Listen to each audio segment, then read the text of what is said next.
Bismillahirrahmanirrahim. Alhamdulillahirabbil alamin wassalatu wassalam ala asyrafil anbiya'i wal mursalin wa ala alihi wa sahbihi ajma'in. Subhanaka la ilma lana illa ma 'allamtana innaka antal alimul hakim. Rabbi shrah li sadri wa yassir li amri wahlul 'uqdatam min lisani yafqahu qawli, amma ba'd. Alhamdulillah ala ni'matil Islam. Alhamdulillah ala ni'matil iman wa kafa biha min ni'mah. Alhamdulillah, segala puji bagi Allah Subhanahu wa ta'ala yang mengumpulkan kita, mendudukkan kita, menjadikan kita hamba-hamba yang hari ini hadir di tempat yang mulia, nyebut-nyebut tentang orang-orang mulia, nyari berkah dari manusia-manusia mulia. Ini semuanya adalah suatu kemuliaan yang Allah ta'ala berikan kepada mereka-mereka yang Allah ta'ala kehendaki. Sedikit oleh-oleh dari tausiah tadi malam yang saya dengar dari Habib Jindan, bin Novel bin Jindan Jakarta. Saya tadi malam kebetulan hadir 40 harinya Hubabah Khadijah di Bangil. Di situ ada banyak ceramah, tapi dari sekian banyak hal yang dikatakan oleh beliau, sesungguhnya kita manusia ini Allah Ta'ala itu menciptakan surga.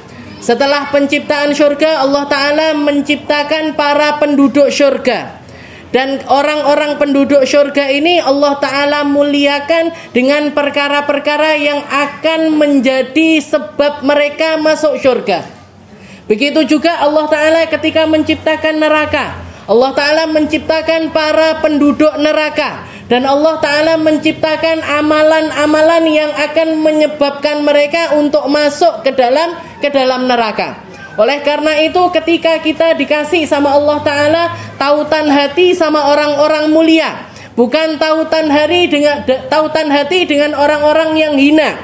Kita dikasih kecintaan sama orang-orang soleh, kita dikasih kecintaan sama para wali-walinya Allah, kita dikasih cinta sama para sahabatnya Allah, sama para keluarganya Nabi, para Rasul. Itu menunjukkan bahwasanya Allah Ta'ala pengen kita beramal dengan amal baik.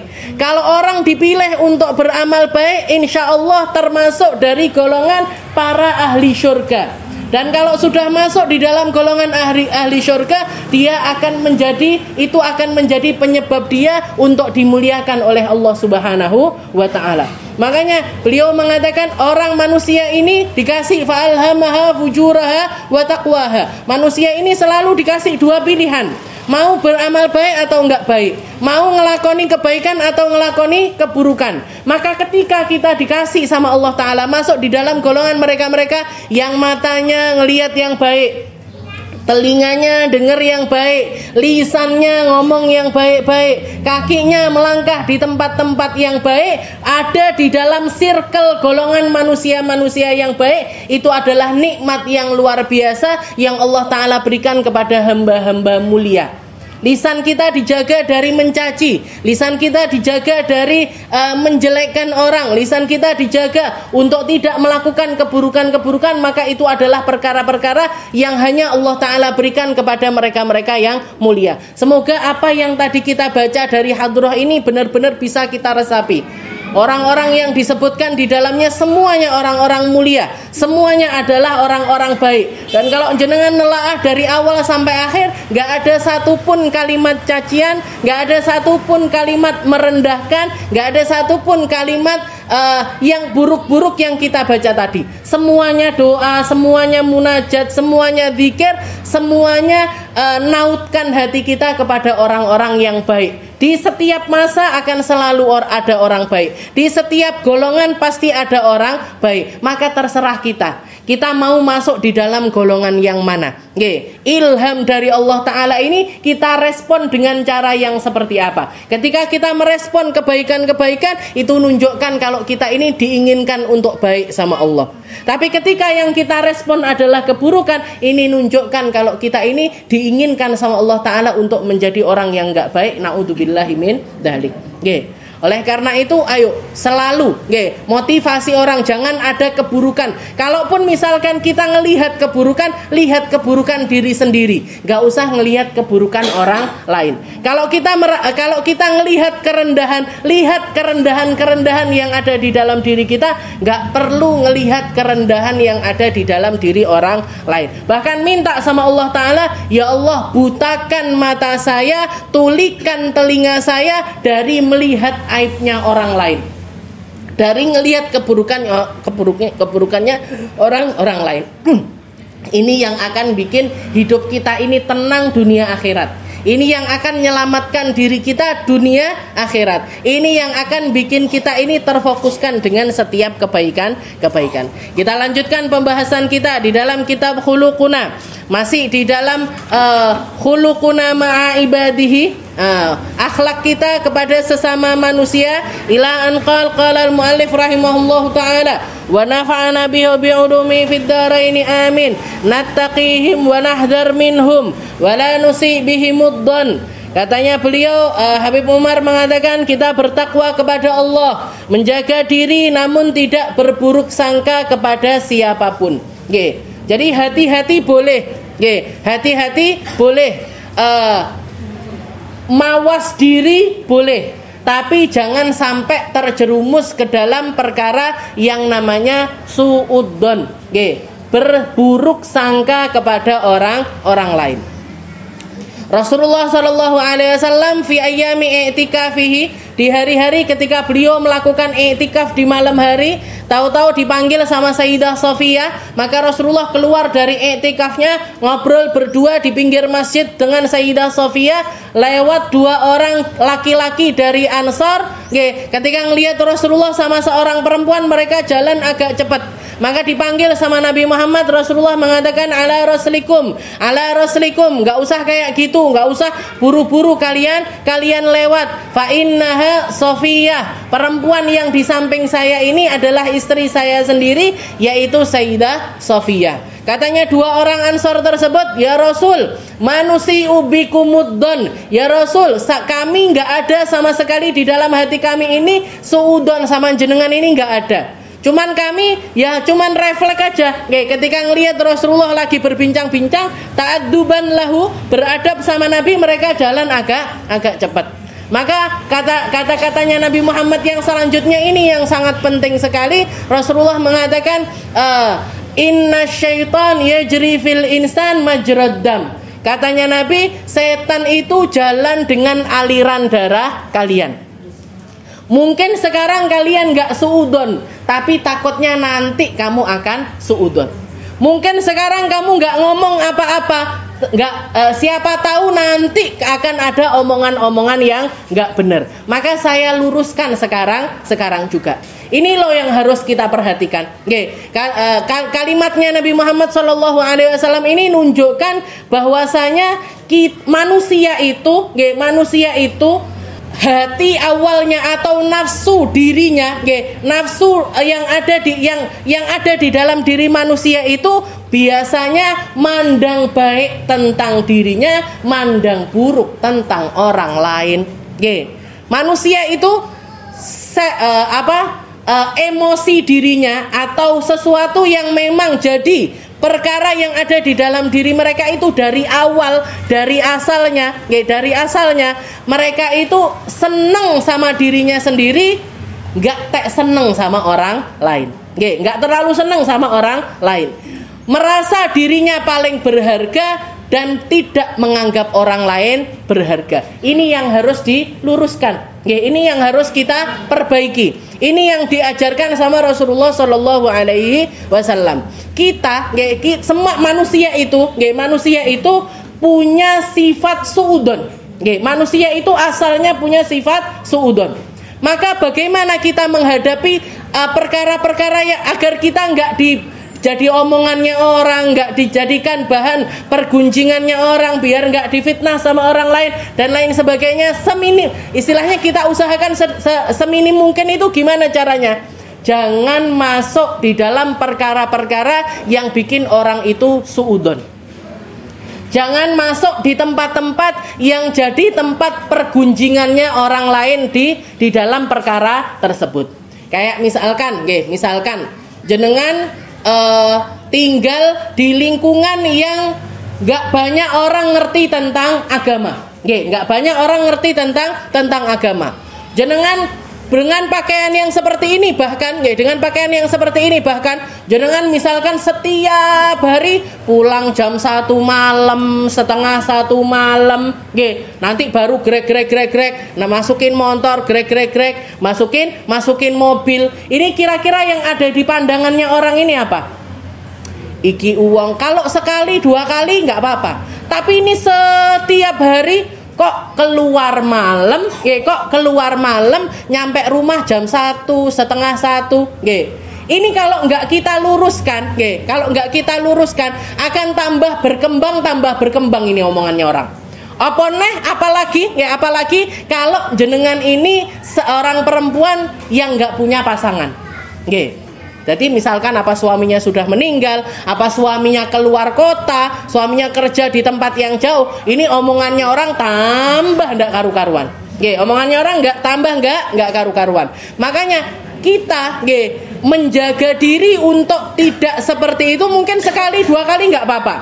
Misalkan jenengan ikut rihlah di majelis mana sampai nginep rihlah Wali Songo seperti itu, nggak apa-apa, tapi jangan setiap hari seperti itu, Sebendino ikut rutinan di sana, sholawatan. Kalau majelis biasanya nggak sampai malam-malam, yang banyak sholawatan, sholawatan sampai pulang ke rumah jam 1, setengah 2 dan lain sebagainya. Kalau itu dijadikan rutinan setiap hari, ini mesti orang-orang sekitar ini omongannya nggak karu-karuan, kui nang diai, kui karo sopo ae, ini kok kayak gitu setiap hari. Jadi jaga diri dari perkara-perkara yang seperti ini nih dicontohkan sama Rasulullah Shallallahu Alaihi Wasallam. Nabi Muhammad dipanggil, orangnya sudah jalan agak jauh, dipanggil, ala rasulikum, sini tak jelaskan. Innaha Sofia, perempuan ini adalah istri saya sendiri. Ini dia adalah istri saya sendiri, yaitu Sayyidah Sofia. Katanya mereka, kita nggak suudon ya Rasul, tapi setan, mungkin kamunya nggak suudon, tapi setan yang jalan di aliran darah kalian ini nanti yang akan yuwaswisu fi sudurikum, yang akan bikin waswasah, bikin omongan-omongan, bisiin perkara-perkara yang nggak benar, yang pada akhirnya akan menjatuhkan kalian kepada suudon. Dan suudon ini kalau nyangkutnya sama Rasulullah Shallallahu Alaihi Wasallam, ini jadi masalah besar, Bu. Suudon sama manusia itu sudah nggak baik.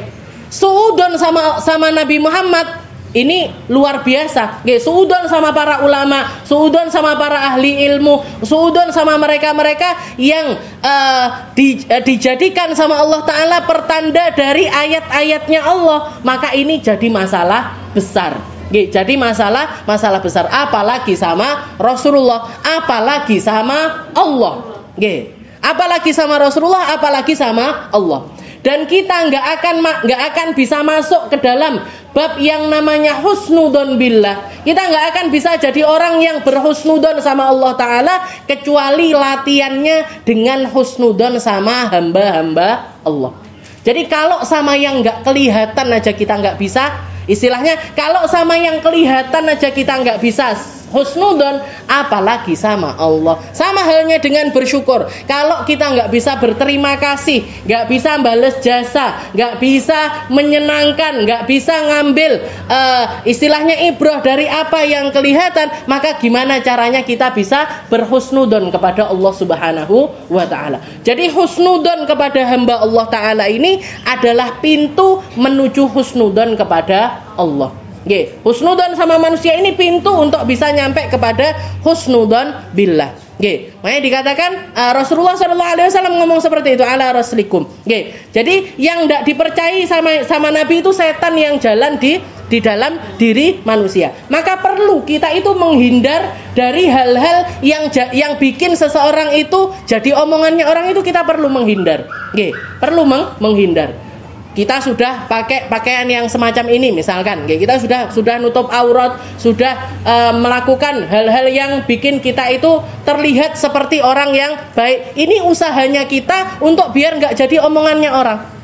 Usahanya kita untuk nggak jadi omongannya orang. Karena orang kalau misalkan mereka masih belum misalkan nggak pakai kerudung, belum nutup aurat, ini pintu fitnahnya lebih besar lagi.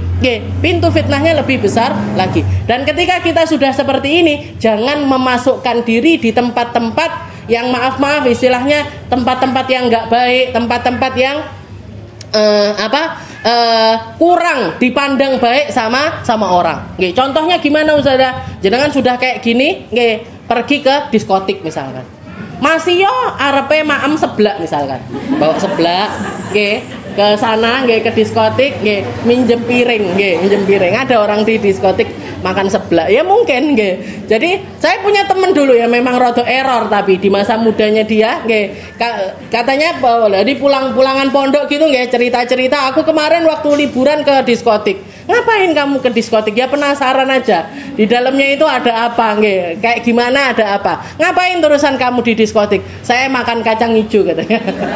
Jadi bawa kacang hijau, minjem piringnya orang diskotik situ, makan kacang hijau. Ini jangan ditiru Bu, yang kayak gini. Nah, jadi wes nggak usah penasaran, nggak usah pengen tahu, nggak usah terbesit di pikiran kita itu masuk di dalam golongan orang-orang, istilahnya di tempat-tempat yang semacam itu. Kenapa? Karena kita nggak ngerti ajal kita kapan terjadinya. Kalau misalkan nggak pas di situ nggak apa-apa. Kalau pas penasaran, pengen delok ning di diskotik, ternyata lagi makan seblak keselak mati di diskotik, kan yang jadi omongannya orang. Berapa banyak orang yang meninggal dalam keadaan seperti itu? Saya pernah dengar kan di berita-berita itu, orang meninggal di warung kopi, orang meninggal setelah minum-minum dan lain sebagainya. Naudzubillahi min dzalik. Jadi mawas diri itu perlu. Nattaqihim. Kita mawas diri tentang orang lain dan mawas diri tentang diri sendiri. Berhati-hati tentang orang lain dan berhati-hati tentang diri sendiri, itu sesuatu yang diperbolehkan. Tapi wala nasu bihimuddon, yang nggak boleh adalah sampai masuk ke dalam bab yang namanya suudon. Makanya para orang-orang soleh terdahulu itu, mereka itu ngelatih lisannya untuk selalu yang keluar dari lisan mereka ini kebaikan. Fit takhir fihil khirah, katanya mereka. Kalau misalkan ada kita jenengan misalkan habis selesai majelis ini kan, ada yang naik kendaraan sendiri, ada yang dijemput. Entah itu dijemput suaminya, apa dijemput sama anaknya, apa dijemput, kan ada yang kayak gitu. Tapi kadang-kadang kan ada trouble, di telepon nggak datang, di ini nggak datang, gitu kan, seperti itu. Nah ini kan biasanya kemerungsung di dalam hati. Wes tak telepon, wes tak omongi, selesainya jam segini, kalau nggak datang ini. Nah, daripada kita ngomel-ngomel seperti itu Bu, kita ucapkan aja fit takhir fihil khirah. Jadi ini kalimatnya para orang-orang baik terdahulu itu, mereka bilang, oh insya Allah Ta'ala mau menghindarkan keburukan dari diri saya di dalam keterlambatan ini. Di dalam jadi keterlambatan ini insya Allah di dalamnya itu ada kebaikan dari Allah. Kalau piringnya pecah, alhamdulillah, piringnya pecah, alhamdulillah, kocone pecah, alhamdulillah, sprene diora tari tanae, alhamdulillah. Jadi tetap yang keluar dari lisannya ini baik. Ini untuk mengusahakan apa? Untuk mengusahakan diri nggak sampai suudon sama Allah. Biar nggak sampai suudon kepada Allah. Ada satu kisah di zaman tabi'in. Ada seorang laki-laki rakyat biasa, tapi salah satu amalannya dia itu setiap ada perkara atau kejadian sesuatu di dalam dirinya, dia itu kalimat yang keluar itu kullu khair. Kullu khair itu artinya kabeh apik. Kullu khair, semua baik. Nah, si laki-laki ini, rakyat biasa ini tadi, dia punya sahabat yaitu raja negeri tersebut. Jadi rojone negeri itu bersahabat dengan rakyat ini, bukan menterinya, bukan tangan kanannya, bukan orang yang dikasih jabatan sama si raja ini, ya cuman teman aja.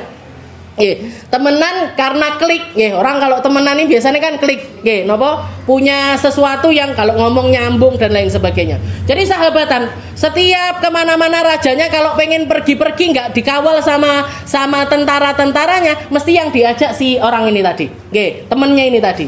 Maka suatu hari dikatakan raja ini punya hobi berburu, buru kijang, buru ini itu dan lain sebagainya. Suatu hari diajaklah berdua, berdua pergi ke hutan gitu, pergi ke hutan berdua tok, berburu, satu pencar ya, aku tak nyari di sana, kamu nyari di sini, ya. Rajanya pergi ke sana, si orang ini tadi pergi ke sebelah, jadi ke arah yang berlawanan. Dikatakan si orang ini tadi ketika dia mau nembak, mau manah, kelihatan ada kresek-kresek, jadi ada sesuatu yang lewat, dikirain hewan buruan. Begitu ditembakkan panahnya, bengok, aduh, tiba rojone, jadi yang kena panah ini tadi rajanya, dan kena pas di jari kelingkingnya si raja ini sampai putus, jadi si kelingkingnya raja ini tadi sampai putus. Ketemu, katanya dia, maaf raja, ini istilahnya jelaskan, saya nggak sengaja, tak kira kijang ini itu dan lain sebagainya. Tapi yang pasti raja, kullu khair, mesti ada sesuatu yang baik akan terjadi. Katanya rajanya, drijiku hilang kok kullu khair, jariku ini hilang, kok kamu bilangnya itu ada kebaikan di dalam perkara ini. Akhirnya rajanya marah, dibawa dia diseret ke istana, dipenjarakan, dipenjarakan. Ketika masuk ke penjara dia juga bilang kullu khair, api ae, aku mlebu penjara yo api ae, menugelne drijine raja yo api ae gitu. Jadi positif banget orangnya, masuk ke dalam penjara, dihukum sama rajanya itu, dihukum sama rajanya tersebut sampai berlalu 1 tahun, Karena si raja ini akhirnya nggak punya sahabat yang biasa bisa dijak kemana-mana berdua, yang dia lagi pengen sendiri itu nggak ada, maka dia akhirnya selama setahun itu kalau berburu itu sendirian. Jadi berburu ke hutan itu sendirian. Sampai suatu hari setelah berlalu setahun dia berburu lagi. Ketika lagi berburu kelewat batas, masuk ke desanya orang lain, di situ ada penjaga-penjaga negeri tersebut, yang akhirnya karena dia masuk ke negerinya orang nggak pakai izin, ditangkap, ditangkap. Setelah ditangkap, dipenjarakan. Ternyata dipenjarakan ini bukan untuk dipenjara sebagai hukuman, enggak, tapi dipenjara untuk disiapkan sebagai makanannya raja negeri itu.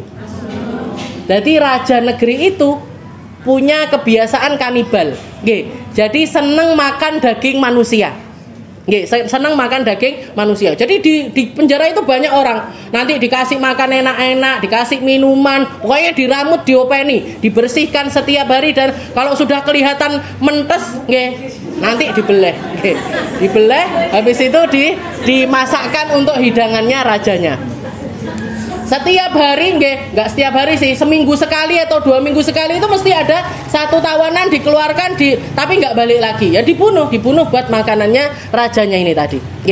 Sampai ke giliran si raja ini tadi, sampai ke gilirannya si raja ini tadi, dikeluarkan dia, udah bersih, sudah sudah mau istilahnya algojonya sudah siap untuk menggal si raja ini tadi, diperiksa dulu badannya. Ditelok rambutnya, kupingnya, mukanya, tangannya, ternyata kelihatan jarinya hilang 1. Jarinya hilang 1. Dilaporkan sama rajanya, raja, ini calon daging bistik kita hari ini. Calon daging yang mau dimasak hari ini ternyata jari kelingkingnya hilang. Katanya rajanya, ya saya nggak mau makan daging yang cacat. Saya nggak mau makan daging yang cacat. Terus diapain ini raja? Wis kadung digemukkan ini dan lain sebagainya. Gimana ini raja? Ya udah bebaskan aja, keluarin aja dari penjara. Dikeluarkan akhirnya. Dikeluarkan. Begitu dia dikeluarkan, yang pertama kali diingat temannya yang tadi. Kullu khair. Oh iya benar ternyata. Berkat drijiku hilang ini tadi, saya nggak jadi bistik, nggak jadi daging di dalam kuali. Begitu pulang ke istananya dia, langsung pergi ke penjara, dibukakan, dipeluk sahabat ini tadi, maafkan saya sudah menjarakan kamu ini itu dan lain. Ternyata benar yang kamu katakan, kullu khair. Semua yang jadi takdirnya Allah Ta'ala itu baik, semua yang dibikin sama Allah Ta'ala itu baik. Terus katanya si orang ini kan rajanya minta maaf, nggak apa-apa raja, kullu khair, saya di penjara ini juga baik. Kalau misalkan saya nggak jenengan penjarakan, saya pasti ikut jenengan berburu. Kalau saya ikut berburu, melok metu nenggone daerah lain, ikut di penjara. Jenengan nggak jadi bestek, saya yang jadi bestek. Kalau jenengan diperiksa derijine hilang nggak akan dibunuh sama raja itulah saya masih sempurna, maka saya yang bakalan dibunuh sama raja tersebut. Ya makanya benar, kullu khair, semua perkara itu baik. Oke. Jadi amalan jenengan sekarang nggak usah bingung-bingung. Umi saya juga setelah saya ceritain ini Bu, kamu kok nggak cerita dari dulu ini katanya. Kok nggak cerita ini dari dulu? Kullu khair. Kalau sekarang akhirnya jalanin hidup itu enak. Ada kelihatan ini kullu khair, kelihatan kayak gini kullu khair. Anak cucunya berantakin mainan kullu khair, diberesin berantakin lagi kullu khair, khair terus nggih. Semuanya ada di dalam kebaikan. Jadi wala nusi bihimuddon, nggak usah suudon sama orang lain, apalagi suudon sama Allah. Nggih. Apalagi suudzon sama Allah. Wallahu a'lam bishawab. Insyaallah kita lanjutkan di pertemuan selanjutnya tentang nuhibbu fillah wa nabghadu fillah, cinta karena Allah dan juga benci karena Allah.